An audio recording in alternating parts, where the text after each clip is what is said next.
Hello everybody and welcome to today's video. And in today's video I'm doing,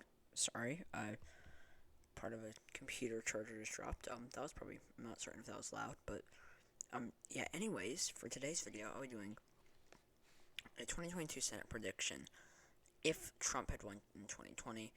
So I'm just gonna get started by leaving all the Democratic safe states. Colorado would definitely be safe.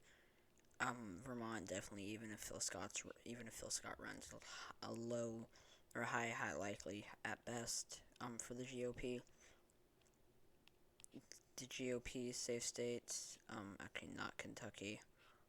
I'm gonna give him South Carolina and Iowa.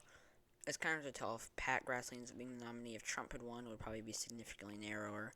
But I'm really not certain if Pat Grassley ends up being the nominee, so I'm gonna give it to the GOP safe. For the Democrats' likely states, I'm actually gonna give them Nevada, Arizona, and New Hampshire. Nevada, I see CCM having enough appeal, especially with an incredibly unpopular GOP incumbent in office against a really weak candidate. Given that she also has very good appeal to Hispanic and Latino voters, and I would say pretty good appeal in the suburbs. I think she'll probably carry Washoe County by upwards of 3 or 4%. Arizona, especially if the Arizona or if Trump had won, I think the Arizona GOP would be shifting even more to the right, which would only hurt them really. So with a more right-wing Arizona GOP, Mark Kelly being the nominee as an incumbent, and Trump in office, I'm going to give this to the Democrats likely. New Hampshire, even if Sununu ends up being nominee, it'll probably only be like a low lean. It could go to Sununu. I think normally it would go to Sununu by like 7%-ish. But in this scenario, I'm going to give it to Hassan by 6%-ish. That's against Sununu. If it's not against Sununu, 10, 11, maybe even 12%. For the GOP's likely states, I'm going to give them Missouri. It's going to be significantly narrower. It could actually be lean. Kentucky, Alaska, and Indiana. So in Alaska, once again, I completely forgot how ranked choice voting works, or mostly forgot. I see either way, a GOP candidate. I see, somebody like Lisa Murkowski getting enough second choice votes from Democrats, and especially with an unpopular GOP incumbent, Shabaka, struggling enough that it is fairly narrow. In Indiana, I mean, like it's probably going to be on the line regardless. Just in a Democratic wavier, which is what we assume it would be. I'm just going to assume the Democrats lose it by a likely margin. It could be safe, though. I don't have loads and loads of compelling evidence to say that it would. Kentucky, Rand Paul actually only carried about like 15% or so in 2016. So in a blue wave, I'm gonna say that he does worse.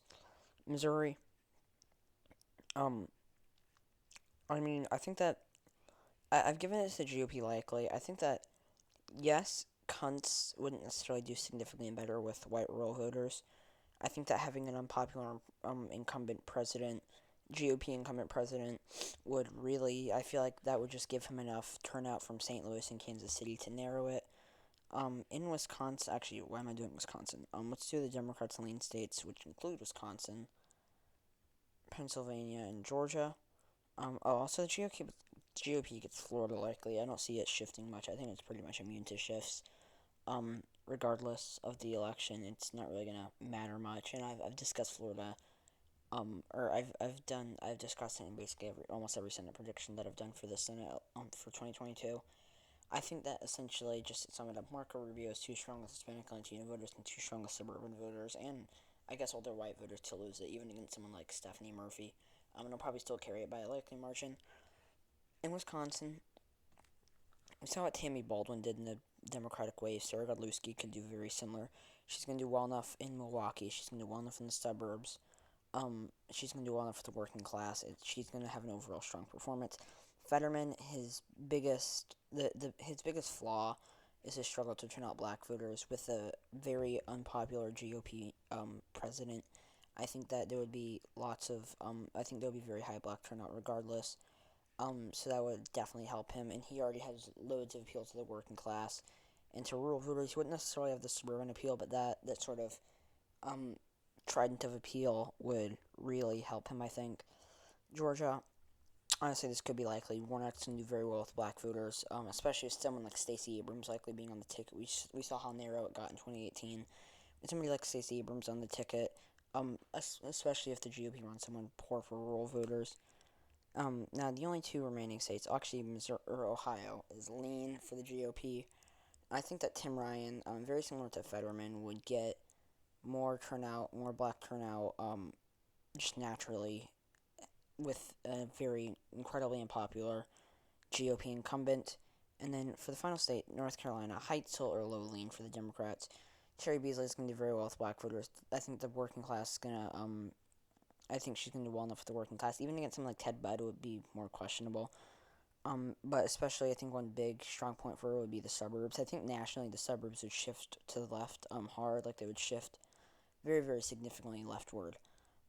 So yeah, thank you so much for watching this video. If you enjoyed it, please leave a like below. Stay tuned for my next video.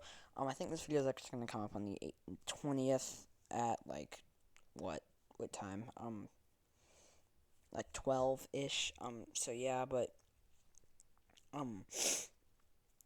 so yeah, thank you so much for watching this video. Like I already said, if you enjoyed it, please leave a like below. Stay tuned for my next video. Hopefully, by the time you're seeing this, it'll probably be significantly later today, maybe very, very early tomorrow.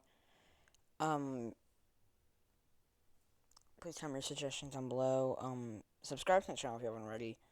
And I hope to see you on my next video. Once again, it'll probably be either significantly later today, in terms of when this comes up, probably, or very, very early tomorrow, or I guess in this case, 2 days from now, as of when I'm recording this.